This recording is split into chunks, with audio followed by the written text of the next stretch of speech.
such a...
such a...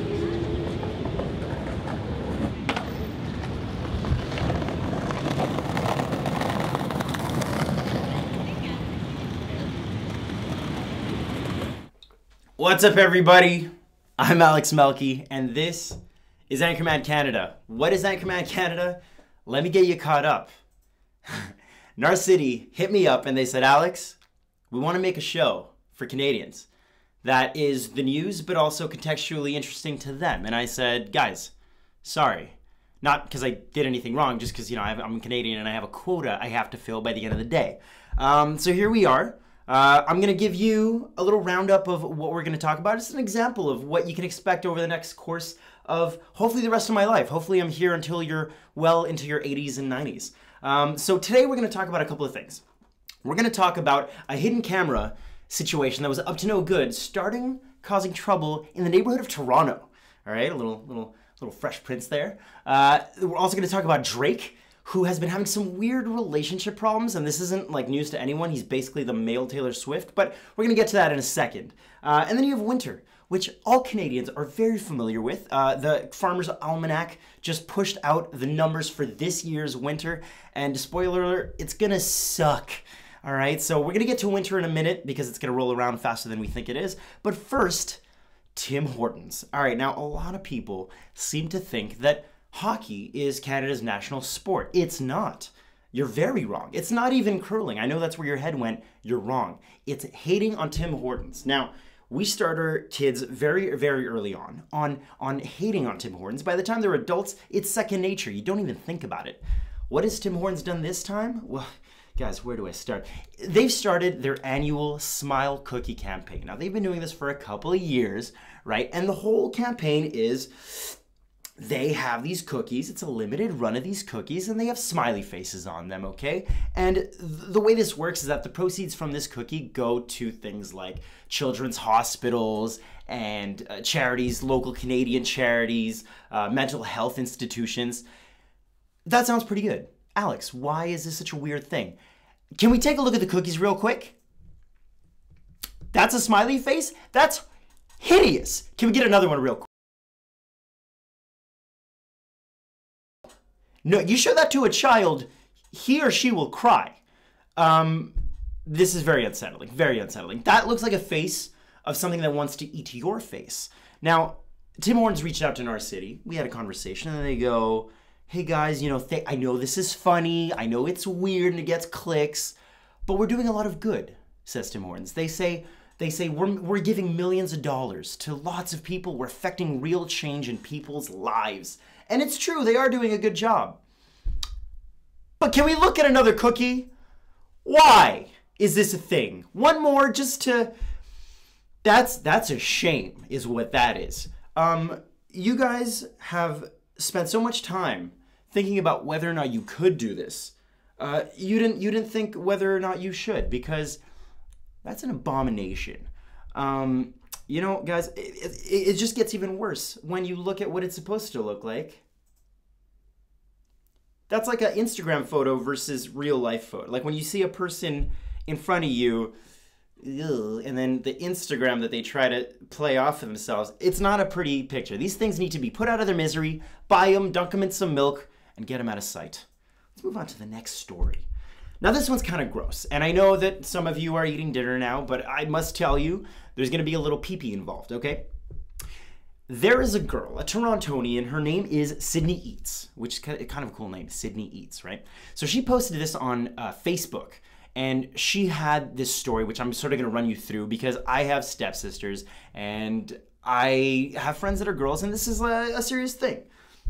So she was bored one night. She's at home, she's hungry, and like most millennials, she craved some hummus. So she goes to Google, and what does she punch into the search bar? Toronto chickpeas, which is probably not the smartest series of words to punch into Google, but she was hungry. It's not her fault. I would have done the same thing.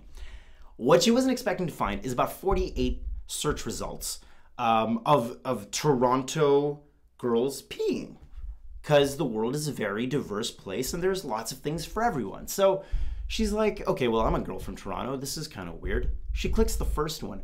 It turns out this was a link to Pornhub. And if we could just pull that up real quick. Okay, so just to show you right here, we're not gonna show the video, obviously, we're not that kind of site, but as you can see in the little screen cap there is a smartphone took a picture of a security camera at the First Canadian Place. Now this is a building downtown, very high profile, and this was up there for 3 weeks. This got 3,000 views. Now, the First Canadian Place is high profile. It's not some trashy building. Lots of high profile people come and go through there. The footage is of a woman peeing in the hallway. That's besides the point. The main issue here is that this was uploaded to Pornhub. We contacted the security team at the building, and they said that it's illegal. It's not advised for anyone in the security team to film the screens. Well, guess what? It happened, right? Now, somebody's been fired over this, so I guess there's that. But this is just something that is happening on a regular basis. Tying this back to Sydney now, the reason that this came up, and this is where it gets kind of weird, is that unrelated to this event, she's had 2 previous experiences. This is why she clicked it in the first place. She's had 2 previous experiences at events in Toronto where somebody's been standing by the women's room with a 360-degree camera, and he's filming up women's skirts. So keep an eye out for stuff like this, because it's not going to slow down with the development and implementation and just widespreadedness of technology. There's going to be cameras in everything. So just keep an eye out, and if you see something, say something. All right, moving on to the next story. Our boy Drake has been having some issues lately. and of the relationship variety. And this isn't a surprise to anyone because, as I said earlier, he is literally the male Taylor Swift. At the beginning of the year, you had Pusha T calling him out about having a child that he has been hiding from the world, which, okay, that's fine. That's why you want to keep a child, okay. Heidi Klum recently said that he hit her up in the DMs and she kind of didn't even text him back, which is totally fine. It's another thing. And then you have at the Emmys, the Golden Globes, one of the TV awards, Millie Bobby Brown, star of Stranger Things, 14 years old, said that he's been asking her for dating advice. Well, that's fine. Drake, you do you. It's weird. You're having a year, all right? Now we're talking about now. Can we pull up a picture right here? This is, what's her name? Layla Lace. Layla Lace. And she is a stripper turned Instagram model that he met on tour last year. Now, he met her on tour. She's got some curves. Drake is into it. That's great. Free country. He can do whatever he wants. They hit it off, but he's a busy guy. He's touring. She goes back home. Now they're sexting. They're sending some nice little, she starts getting kind of antsy. Hey, Drake, it's been a month. Are we going to chill? And he goes, look, babe, I'm sorry. I'm traveling, whatever. She flies out to him, yada, yada, yada, oral sex in his Manchester hotel. Okay, great. So far, we're fine. Drake is chill. She's chill. Great. Now, according to his legal team, she started getting obsessive after that. She started building all these weird fantasies of them being together. And then something really crazy happened. Can we roll this clip?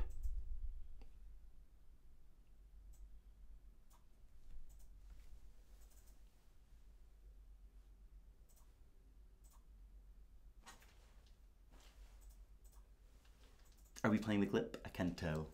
We're trying to bring it. We're trying to get it. But keep talking and I'll get the clip while you're talking. Perfect. We're going to pull up a clip. But essentially, and the clip that you're going to see right now is she publicly states that Drake got her pregnant. That she is pregnant with Drake's baby. This is a year ago, before the Pusha T stuff. And she alleges that he knew about it. That he knows that he's the father. She goes, you know what? I know who I fucked. And that's just, it's messed up. It's messed up that Drake would not take, responsibility for his actions. We can skip the video. It's chill. We'll move on. So after these pregnancy claims, she decides to take him to court for money for this unborn child. And the court is just like, all right, dude, no. It's because, no, And so now we're fast forwarding to today. And the reason I'm talking about this story is because Drake is finally taking her to court. For defamation, for psychological just bewilderment. I don't know the legal terms. I'm not a lawyer. But what this whole story should be, yes, it's about Drake. And Drake, PSA, public service announcement for everyone involved. Just wrap it up before you have the sex. There are condoms that glow in the dark these days that taste like strawberries that haven't been grown in millions of years. They're rare. There's something for everybody. Find something, wrap it up, and you won't get caught into all these crazy scandals.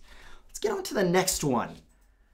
If you're a Canadian, you've probably heard of a little thing called rent. If you're a person that rents, you've probably heard of rent. And if you live in Toronto, you dread the amount that you'd probably have to pay on rent. Now, there's a website called PadMapper, and I've used it. The way it works is that it's like Google for apartments. You punch in your information and you can find apartments for whatever you're looking for. It's super helpful. Now, what they did was they assembled all this data, because lots of people use it, and they assembled all the data of the price of renting an apartment in different cities all across Canada. And what they did was they assembled it into one full list, and just to show in different Canadian markets what the trends are. What's the most expensive city versus the least expensive city. And if we can pull that up right now. There we go. Can we get this full screen? Okay, perfect. So Toronto, to many this isn't a surprise, but the fact that it's higher up than Vancouver, I think is insane. $2,200 for a one-bedroom apartment in Toronto in 2018. Now, just to give you some context here, this is up 14% from last year. And a one-bedroom apartment that I rented downtown Montreal was less than a third of that, okay? So my brain went, okay, well, great. You're going to live in Toronto. maybe you make more money. Maybe you make less money in Canada, it evens out. I pulled up data from the last census that I could find, 2015, okay? Toronto, the average income, $33,000. Montreal, the average income, $30,000. So, not that big of a difference. What I would suggest, though, is if you want to move to Toronto, you want to make it big, stay in Shawinigan, Quebec, which is allegedly the cheapest rent, and then just save up money, and then maybe, you know, one day, or just buy a house and stay there, you know? Maybe you, like, tend to a farm. Let's get on to the next story here. I was going to do a fun little thing about how if you're paying that much, it shouldn't be haunted. But I guess that didn't work out. But so if you're paying that much, then hopefully your apartment isn't haunted. Unlike this new Netflix show, Haunting of Hill House, which, as you can tell by the title, is probably about a house that is haunted. Can we pull up a clip of this? Oh, we're working on it. We're working on it. You need to see this trailer. Now, if you're like me, I spend more time, and I'm not trying to shit on anyone here, but I spend more time looking for something to watch on Netflix than actually watching something on Netflix. So if I can help you out, if I can nudge you in the right direction, October 12th, there's a new horror show coming out. It looks pretty dope. And it is essentially, I'll give you the premise now. It's based on a novel by American author Shirley Jackson.